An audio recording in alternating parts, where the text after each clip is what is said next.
واللہ تعالی واحد لا من طریق العدد لیکن من طریق انہ لا شریک لہ۔ اللہ تعالیٰ واحد ہے، لیکن اس طرح نہیں کہ جس طرح گنتے ہیں 1 2 3 4، بلکہ اس طرح کہ کوئی ان کا شریک نہیں ہے، نہ ہی ذات میں اور نہ ہی صفات میں۔ میں بارہا کہتا ہوں کہ ترجمہ کرنا سیکھا کرو۔ اللہ تعالیٰ ایک ہے، لا من طریق العدد، ایسے نہیں جیسے گنتی کرتے ہیں کہ 1 2 3 4، ایسے ایک نہیں ہے۔ ولیکن من طریق انہ لا شریکہ، لیکن وہ ایک ہے اس طریقے سے کہ جیسے یوں کہتے ہیں کہ اللہ تعالیٰ یکتا ہے اپنی ذات اور صفات میں۔ حضرت امام اعظم ابو حنیفہ رحمۃ اللہ علیہ نے کتنی پیاری بات فرمائی ہے اور کتنی پیاری تعبیر اختیار فرمائی ہے اور کس طرح مسئلے کو سمجھایا ہے۔ ہم یہ بات تو کہتے ہیں کہ اللہ تعالیٰ ذات اور صفات میں ایک ہے۔ امام صاحب فرماتے ہیں یہ نہ کہو، یہ کہو کہ اللہ تعالیٰ ذات اور صفات میں یکتا ہے۔ ایک ہونا اور ہے اور یکتا ہونا اور ہے۔ یکتا اور ایک ہونے میں فرق کیا ہوتا ہے؟ یعنی ہم کہتے ہیں اللہ تعالیٰ کی ذات ایک ہے۔ اب ذات اللہ کے علاوہ اور بھی ہیں، اللہ تعالیٰ کا وجود ہے، اللہ کے علاوہ اور بھی ہیں، لیکن باقی وجود مجازی ہیں، حقیقی نہیں ہیں۔ اللہ تعالیٰ کے وجود کے سامنے میں لا وجود کے درجے میں ہیں۔ صفات اللہ کی ہیں، یہ صفتیں اوروں کے اندر بھی ہیں، لیکن ایسے نہیں ہیں جیسے اللہ کے اندر ہے۔ سمیع اللہ بھی ہیں، سمیع اور بھی ہیں۔ تو اللہ تعالیٰ اکیلا ہے، یعنی اور کوئی سمیع نہیں ہے، ایسا نہیں ہے، سمیع تو اور بھی ہیں۔ پھر ہمیں کہنا پڑتا ہے کہ نہیں، جس طرح سمیع اللہ ہے اس طرح کوئی اور نہیں ہے۔ تو اس کا عنوان کیا اختیار کیا کہ بہتر ہے کہ تم یہ نہ کہا کرو کہ اللہ تعالیٰ ذات صفات میں اکیلے ہیں، یہ کہا کرو کہ ذات اور صفات میں یکتا ہے۔ اب کتنا فرق ہے، یہاں بات سمجھو ذرا۔ ہمارے ہاں ایک لفظ چلتا ہے وحدت الوجود کا، اور بعض لوگ جو نہیں سمجھتے اس بنیاد پر اعتراض کرتے ہیں کہ جی وحدت الوجود کے قائلین کافر ہیں۔ مسئلہ کیا ہے؟ وحدت الوجود میں وحدت یہ مصدر ہے، یہ مصدر ہے۔ وحدت الوجود کا معنی ہے وجود کا واحد ہونا، وجود کا واحد ہونا۔ اب واحد کے دو معنی، ایک ہے واحد کا معنی اکیلا اور ایک ہے واحد کا معنی یکتا۔ عوام الناس کے ہاں واحد کا معنی ہوتا ہے اکیلا۔ وحدت الوجود یعنی اللہ تعالیٰ وجود میں اکیلے ہیں، اور صوفیہ کے ہاں واحد کا معنی یکتا، اللہ تعالیٰ وجود میں یکتا ہیں، بے مثال ہیں، بے مثال ہیں۔ جس طرح کہتے ہیں فلان واحد فی الحسن، فلاں آدمی حسن میں یکتا ہے۔ فلان واحد فی العلم، فلاں آدمی علم میں یکتا ہے، یعنی اس جیسا کوئی عالم نہیں ہے، بے مثال قسم کا عالم ہے، اسے کہتے ہیں یکتا۔ تو صوفیہ کے ہاں وحدت الوجود کا معنی ہے کہ اللہ تعالیٰ وجود میں واحد ہیں، یعنی وجود میں یکتا ہے۔ اللہ تعالیٰ کے وجود کے سامنے باقی وجود لا وجود کے درجے میں ہیں، گویا ان کی کوئی حیثیت نہیں ہے۔ جس طرح دن کو سورج نکلا ہو اور اس کے سامنے جگنو بھی ہو، اب روشنی جگنوں سے بھی آ رہی ہوتی ہے اور روشنی سورج سے بھی آ رہی ہوتی ہے، تو ہم کہتے ہیں بھی سورج روشنی میں یکتا ہے۔ سورج کی روشنی کے سامنے جگنی کوئی حیثیت ہی نہیں ہے، بلکہ جب سورج عروج پر آ جائے تو چمکتا ہوا جگنو ایسا ہوتا ہے کہ اس کی روشنی نظر بھی نہیں آتی، حالانکہ ہوتی ہے لیکن نظر نہیں آ رہی ہوتی۔ تو صوفیہ کہتے ہیں وحدت الوجود کا معنی یہ ہے کہ اللہ تعالیٰ اپنے وجود میں یکتا ہیں، اور باقی وجود اللہ کے وجود کے سامنے لا شے کے درجے میں گویا ہے ہی نہیں۔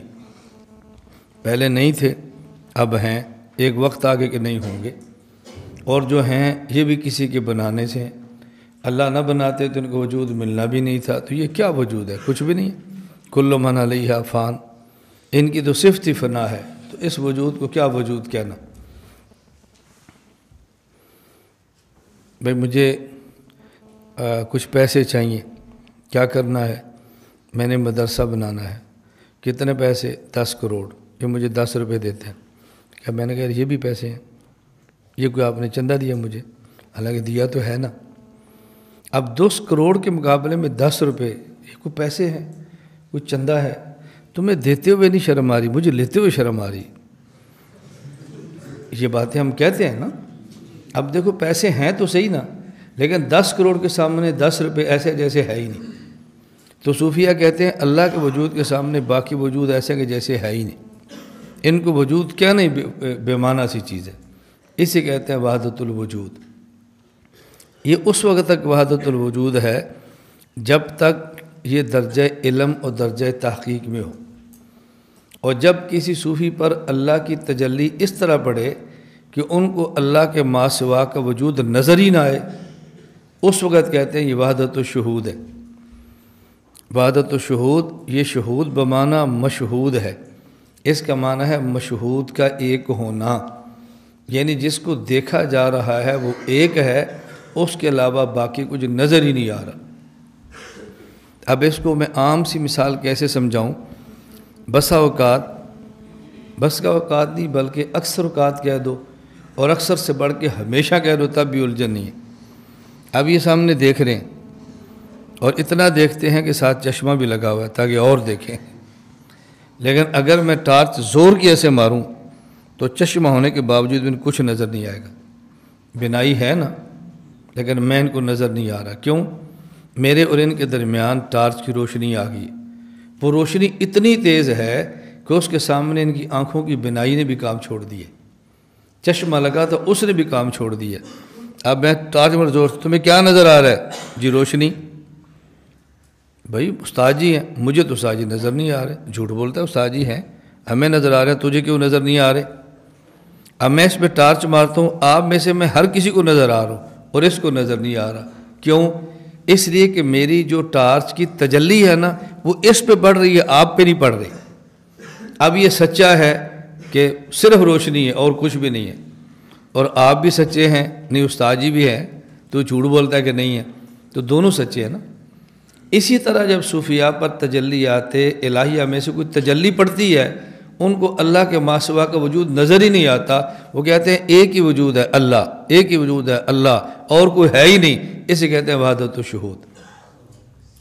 اب آپ بتائیں کہ وحدت الوجود یا وحدت الشہود یہ شریعت کے خلاف ہے؟ کیسے خلاف؟ بھائی ٹارچ اس پہ پڑی ہے، روشنی اس کی آنکھوں پہ پڑی ہے، وہ اتنی تیز روشنی ہے کہ روشنی اتنی تیز تھی کہ اس روشنی کی وجہ سے اس کو روشنی کے ما سوا کچھ بھی نظر نہیں آ رہا۔ تو قصور تو آپ کا تھا نا جن کے اوپر روشنی نہیں پڑی، قصور اس کا تو نہیں جس کے اوپر پڑی ہے۔ اب ہمارے اوپر وہ اللہ کی تجلی نہیں پڑی ہوتی، ہمیں ما سوا نظر آ رہا ہوتا ہے۔ صوفیاء پر اللہ کی تجلی اتنی تیز پڑتی ہے، ان کو ما سوا کا وجود نظر نہیں آتا، وہ کہتے ہیں اللہ کے علاوہ کوئی بھی نہیں، صرف اللہ ہے، صرف اللہ ہے، صرف اللہ ہے، لا موجود الا اللہ، لا موجود الا اللہ، لا موجود الا اللہ، اللہ کے علاوہ کوئی ہے ہی نہیں۔ تو صوفیاء ٹھیک کہہ رہے ہیں یا غلط کہہ رہے ہیں؟ یہ کیا شریعت کے خلاف ہے؟ اس لیے ہم کہتے ہیں کہ صوفیاء کے یہاں توحید کی 3 قسمیں ہیں۔ ایک ہے توحید ایمانی، وہ صوفیاء کہتے ہیں اللہ کے علاوہ کوئی عبادت کے لائق نہیں، لا معبود الا اللہ۔ اس کا انکار کرو گے تو کافر ہو جاؤ گے۔ ایک ہے صوفیاء کے ہاں توحید اخلاصی، اسے توحید خواص بھی کہتے ہیں، کہ ہر کام میں مقصود اللہ ہو، اللہ کے علاوہ اور مقصود نہ ہو۔ اگر اللہ کے علاوہ کچھ اور مقصود ہوا تو یہ ریا ہے، اور ریا شرک اصغر ہے، شرک اکبر نہیں ہے۔ ایک آدمی اللہ کو ساری صفات کے ساتھ مانتا ہے لیکن صدقہ کرتا ہے تاکہ لوگ کہیں سخی ہے، وہ کافر تو نہیں ہوگا نا، ریاکار ہوگا۔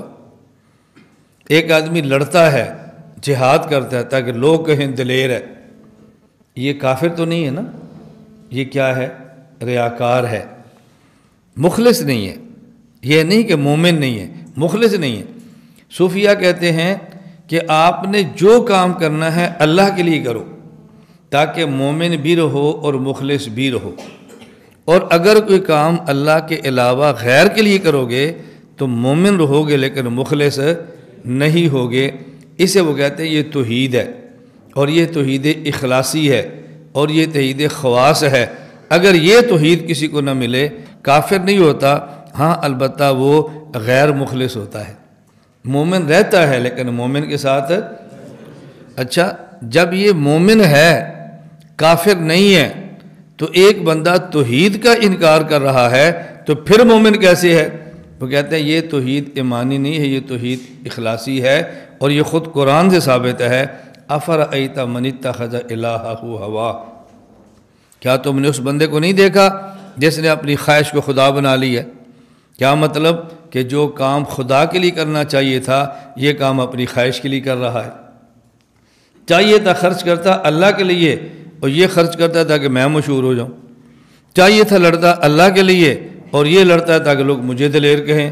افرأیت من اتخذ الہہ ہوا، اور رسول اکرم صلی اللہ علیہ وسلم خود ارشاد فرمایا کہ میں اپنی امت پر شرک اصغر سے ڈرتا ہوں، اور شرک اصغر کیا ہے؟ فرمایا الریا۔ اب دیکھو، اگر کوئی بندہ ریاکار ہو اس کو مومن کہتے ہیں، کافر نہیں کہتے۔ ہاں اس کو مومن غیر مخلص کہتے ہیں، مومن مخلص نہیں کہتے۔ تو صوفیہ کہتے ہیں یہ وہ توحید ہے کہ جس کو حاصل نہ ہو اس کو مومن کہیں گے، کافر نہیں کہیں گے، البتہ مخلص بھی نہیں کہیں گے، غیر مخلص کہیں گے۔ یہ ہے توحید خواص، توحید اخلاص۔ اور ایک توحید کا تیسرا مرتبہ ہے کہ اللہ کے ما سوا بندے کو کچھ بھی نظر نہ آئے، اللہ ہی نظر آئیں اور کچھ بھی نظر نہ آئے۔ اور جب نظر نہیں آئے گا تو اللہ کے ما سوا کا انکار کر رہا ہوگا بھی نہیں ہے اور نہیں ہے اور نہیں ہے، مجھے نظر نہیں آ رہا۔ اور یہ ہر صوفی کا معاملہ نہیں ہوتا، یہ اس صوفی کا معاملہ ہے کہ جس پر اللہ کی تجلی پڑی ہے اور اس کو ما سوا نظر نہیں آ رہا۔ اللہ کی تجلی کیا ہے؟ اللہ نور السماوات والارض، اللہ آسمان و زمین کے نور ہیں۔ نور کو روشنی کہتے ہیں نا، تو جب میں نے ان کی آنکھ ایسے ٹارچ ماری ہے تو یہ ٹارچ کے اندر سے روشنی نکلی ہے، اس کو کیا کہیں گے؟ نور کہیں گے نا۔ اب دیکھو مجازی نور اتنا ہے کہ جب ایک بندے کی آنکھ پہ پڑے اس کو نور کے ماسوا کچھ نظر نہیں آتا، اور اگر حقیقی نور ان کے اوپر پڑ جائے تو اللہ کے ماسوا کچھ نظر نہ آئے، یہ تعجب کی بات کون سی ہے؟ اب صوفیہ کہتے ہیں بھئی ان پر تجلی نور کی پڑی ہے، ان کو اللہ کا ماسوا نظر نہیں آ رہا، لہٰذا ان کو توحید شہودی حاصل ہو گئی ہے، اور بقیہ پر تجلی نہیں پڑی لہٰذا ان کو توحید ماسوا اللہ کا نظر آ رہا ہے تو توحید شہودی نہیں ملی۔ تو جن کو توحید شہودی نہیں ملی انہیں کیا کہیں گے؟ فرمایا انہیں یہ کہیں گے کہ یہ مقام مشاہدہ سے محروم ہے، مقام مشاہدہ سے۔ اور مقام مشاہدہ ہونا اور یا نہ ہونا یہ دونوں حدیث پاک موجود ہیں۔ حدیث پاک میں، حدیث جبرائیل میں حضرت جبرائیل نے پوچھا اخبرنی عن الاحسان، یا رسول اللہ بتاؤ احسان کیا ہے؟ آپ نے فرمایا ان تعبد اللہ کأنک تراہ، تو عبادت ایسے کرے گویا کہ اللہ کو دیکھ رہا ہے۔ اللہ کو دیکھ رہا ہے یا گویا کہ اللہ کو دیکھ رہا ہے؟ اللہ کو نہیں، کأن، ابھی کأن کی آنکھوں پر پٹی موجود ہے، اللہ کو نہیں دیکھ رہا، گویا کہ اللہ کو دیکھ رہا ہے۔ کیا معنی؟ اللہ نظر نہیں آ رہا، اللہ کی تجلی نظر آ رہی ہے، اسی تجلی میں سے اللہ کو دیکھے گا، اللہ تو نظر نہیں آ رہا۔ عبادت یوں کر فَإِن لَمْ تَكُنْ تَرَاهُ فَإِنَّهُ يَرَاكَ، اور یہ کیفیت پیدا نہیں کر سکتا تو پھر اس کیفیت سے عبادت کر کہ اللہ تجھے دیکھ رہا ہے۔ اب یہ جو پہلی کیفیت ہے گویا تو اللہ کو دیکھ رہا ہے، یہ مقام مشاہدہ ہے، یہ ہر بندے کو نہیں ملتا، کسی کسی کو ملتا ہے جو خاص ہوتے ہیں، اور جو عام ہوتے ہیں ان کو مقام مشاہدہ نہیں ملتا، وہ مقام مشاہدہ سے محروم ہو جاتے ہیں۔ تو جن کو مشاہدہ کا مقام ملا کہتے ہیں یہ وہ موحد ہے جس کو توحید شہودی مل گئی ہے، اور جس کو مشاہدہ کا مقام نہیں ملا یہ وہ مومن ہے جس کو توحید شہودی نہیں ملی۔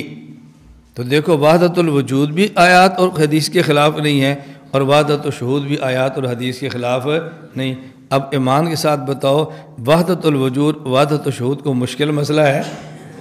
بتاؤ کتنا آسان ہے، کتنا یہ ہے وحدت الوجود اور یہ وحدت الشہود۔ امام صاحب کیا فرماتے ہیں؟ واللہ تعالی واحد لا من طریق العدد، اللہ کو ایک نہ کہنا جیسے گنتی ہو 1 2 3، دیکھو میں ترجمہ کر رہا ہوں، اللہ ایک ہے لیکن یوں نہیں جیسے گنتی ہوتی ہے 1 2 3، ولیکن لیکن یوں کہ وہ صفات اور ذات میں یکتا ہے، یوں کہنا اللہ ذات اور صفات میں یکتا ہے۔ یکتا کا معنی کیا ہوتا ہے؟ توجہ رکھنا، جب کہیں نا ایک، اس کا معنی اللہ کے علاوہ کوئی وجود ہے ہی نہیں، اور جب کہیں نا یکتا اس کا معنی اور وجود ہیں لیکن ایسے نہیں جیسے اللہ کا ہے۔ مخلوق کی صفات ہیں لیکن ایسے نہیں جیسے اللہ کی ہیں، اس کی تفصیل آگے پھر امام صاحب کرتے جائیں گے۔ کلام اللہ لا کلامنا، رویتہ کلا رویتنا، سمعہ کلا سمعنا، بصرہ کلا بصرنا، یہ ساری آگے تفصیل ہو رہی ہے۔ تو یہ ہے وحدت الوجود، یہ کوئی مشکل مسئلہ تو نہیں۔ اب صوفیہ کہتے ہیں کہ وحدت الوجود اور وحدت الشہود فرق کیا ہے؟ جب درجہ علم میں ہو اور درجہ تحقیق میں ہو تو اسے کہتے ہیں وحدت الوجود، اور جب کسی کی کیفیت بن جائے تو پھر کہتے ہیں وحدت الشہود۔ میں نے بتایا نا، توجہ رکھیں، درجہ علم میں ہو تو وحدت الوجود، یہ کیا ہے؟ میں نے ان پہ ٹارچ ماری نہیں، میں سمجھانے کے لیے کہہ رہا ہوں، میں ان پہ ٹارچ ماروں گا ان کو صرف روشنی نظر آئے گی، روشنی کے علاوہ کچھ بھی نظر نہیں آئے گا، یہ وحدت الوجود ہے۔ ابھی ٹارچ مار رہا ہوں، یہ کیفیت پیدا ہو رہی ہے، اب کیا کہیں گے؟ وحدت الوجود۔ اور جب میں ٹارچ مار دوں، روشنی پڑ جائے، یہ کیفیت پیدا ہو جائے، ان کو روشنی کے ماں سوا کوئی بھی نظر نہ آئے، اب کیا کہیں گے؟ وحدت الشہود۔ تو وحدت الوجود وحدت الشہود الگ چیزیں نہیں ہیں، فرق اتنا ہے جب درجہ تحقیق میں ہو تو وحدت الوجود کہتے ہیں، اور جب وہی تحقیق کیفیت بن جائے تو وحدت الشہود کہتے ہیں۔ اب بات سمجھیں، ایک ہے توحید ایمانی کہ اللہ کے علاوہ کوئی عبادت کے لائق نہیں، ایک ہے توحید اخلاصی کہ ہر کام اللہ کے لیے کرنا ہے، کسی اور کے لیے نہیں کرنا، اور ایک ہے توحید شہودی کہ بندے پر خدا کی تجلی پڑے اور اللہ کے ماں سوا کوئی نظر نہ آئے۔ اب یہ جو پہلی توحید ہے وہ ایمانیات میں سے جس کا منکر کافر ہے، دوسری توحید یہ اخلاصیات میں سے ہے کہ جس کو نہ ملے وہ کافر نہیں ہے، غیر مخلص ہے، اور تیسری توحید نہ ایمانیات میں سے ہے نہ اخلاصیات میں سے ہے، جس کو نہ ملے وہ مقام مشاہدہ سے محروم ہے۔ اس لیے صوفیہ کہتے ہیں کہ ہم وحدت الوجود وحدت الشہود کے قائل ہیں، لیکن جو نہیں مانتا وہ کافر نہیں ہے۔ اب یہ اشکال ختم ہو گیا کہ جب یہ مسئلہ توحید کا ہے تو توحید کا منکر تو کافر ہوتا ہے، جس کو توحید نہ ملے مسلمان نہیں ہے، تو جب یہ ہے ہی توحید تو پھر جس کو نہ ملے مسلمان کیوں نہیں ہوتا؟ وہ کہتے ہیں توحید ہے لیکن توحید ایمانی نہیں ہے، یہ توحید ہے نہ ملے تو فاسق نہیں ہے کیونکہ توحید اخلاصی نہیں ہے، یہ توحید ہے لیکن توحید شہودی ہے۔ یہ توحید کا وہ مرتبہ ہے کہ جس کو نہ ملے وہ مومن بھی ہوتا ہے، صالح بھی ہوتا ہے، ہاں البتہ مقام مشاہدہ سے محروم ہوتا ہے۔